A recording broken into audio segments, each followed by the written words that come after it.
Bonjour et bienvenue. Dans cette vidéo, je vais vous présenter comment installer Git pour Windows.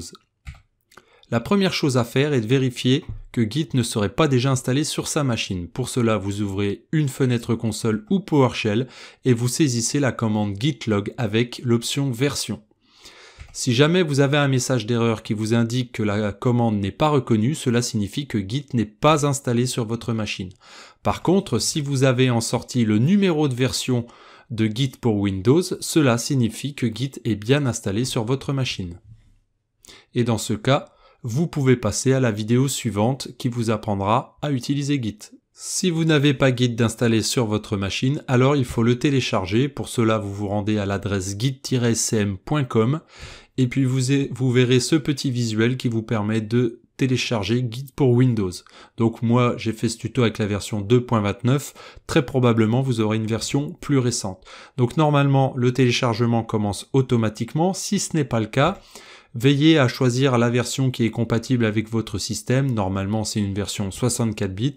Donc cliquez bien au bon endroit. Lorsque le logiciel est téléchargé, vous pouvez procéder à son installation.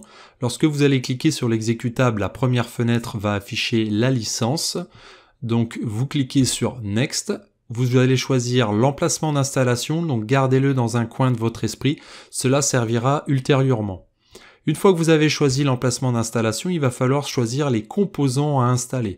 Par exemple, moi j'ai laissé les choix par défaut, je vous laisse découvrir les différents composants.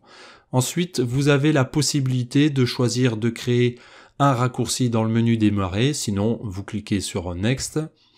Et vous pouvez aussi associer un éditeur à Git, cela va être très utile lorsque vous allez devoir renseigner un message de validation pour chaque commit. Par défaut, c'est Vim qui est installé. Pour des raisons historiques, il sera choisi par défaut. Moi, je vous conseille d'en choisir un autre. Par exemple, moi, je vais choisir Visual Studio Code. C'est gratuit, c'est très bien, c'est moderne. Je vous le conseille. Si Visual Studio Code n'est pas installé sur votre machine, vous ne pourrez pas cliquer sur Next ici. Il vous faudra donc le télécharger automatiquement en cliquant sur le lien. Vous allez arriver à la fenêtre de téléchargement. Donc là, vous allez justement l'enregistrer. Et puis vous allez ajouter l'action ouvrir avec code et n'oubliez pas de mettre le chemin de l'exécutable dans la variable path, ce qui va permettre notamment à Git de pouvoir faire appel à Visual Studio Code. L'éditeur est installé, le bouton Next de l'installateur de Git est maintenant accessible ici, alors qu'il ne l'était pas avant. Vous pouvez décider de choisir de changer le nom de la branche qui sera créée par défaut avec Git. Étant donné que j'ai fait les cours avec le nom master, je ne vais rien changer, mais sachez qu'on peut modifier ce comportement ultérieurement à l'installation. En tout cas ici, il propose par défaut main. Nous utiliserons le nom master. À présent, vous pouvez choisir quel outil en ligne de commande vous allez utiliser pour saisir les commandes Git. Je vous conseille de suivre le choix qui est recommandé. À mon avis, c'est le meilleur choix quand on débute. Ensuite, vous allez utiliser la méthode de transport pour les connexions HTTPS, je vous conseille OpenSSL. La fenêtre suivante vous demande quelle conversion de caractères de fin de ligne adopter. Donc nous allons travailler sous Windows, donc je vous conseille de prendre le premier choix. Les caractères de fin de ligne, ce sont des caractères que l'on ne peut pas voir dans les fichiers à la fin de chaque ligne et ils vont être convertis pour que les fichiers Windows soient compris par Linux. Ensuite, nous voyons comment utiliser Git, c'est-à-dire qu'il est possible de choisir soit la console de Windows ou soit MinTTY qui est un terminal en ligne de commande. Je vous conseille le premier choix puisqu'il présente une interface quand même colorée et plus agréable et on voit déjà d'ailleurs le nom de la branche qui est affiché par défaut, contrairement à l'utilisation de PowerShell qui est quand même beaucoup plus austère et qui donne moins d'informations. La fenêtre suivante vous propose de déterminer le comportement de la commande git pull. Alors cette commande en fait elle permet de récupérer le dépôt distant, de le rapatrier sur son serveur en local et de mettre à jour donc son dépôt en local. Donc moi je vous propose de conserver le comportement par défaut. Ensuite il est proposé de choisir une méthode d'aide à l'authentification. Nous n'allons pas l'utiliser, mais il faut savoir qu'il y a plusieurs façons de s'authentifier et d'ailleurs cet outil va même permettre de gérer une authentification à 2 facteurs, mais nous ne l'utiliserons pas.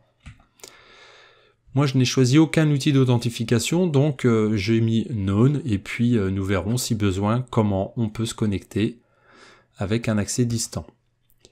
On peut utiliser le système de cache, moi je l'ai activé de mon côté, vous faites comme vous le souhaitez, en tout cas cela améliore les performances. Il nous reste une option un petit peu expérimentale qui concerne à utiliser des programmes tels que Node ou Python, moi j'ai ignoré cette possibilité. Une fois que cela est fait, nous pouvons procéder à l'installation du logiciel, donc ça prend un certain temps, il y a une extraction des fichiers, et puis ensuite ça prend, moi ça m'a pris 1 ou 2 minutes.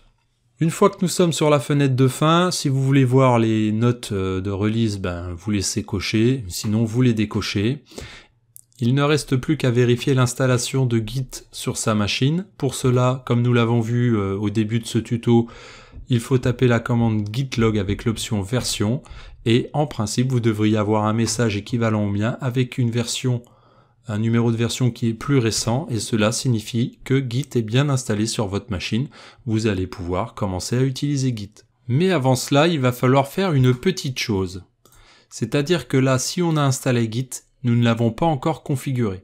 Et il y a des manipulations obligatoires à faire pour pouvoir commencer à l'utiliser. Et c'est justement l'objectif du cours vidéo qui est nommé Configurer Git et que je vous propose de retrouver sur ma chaîne.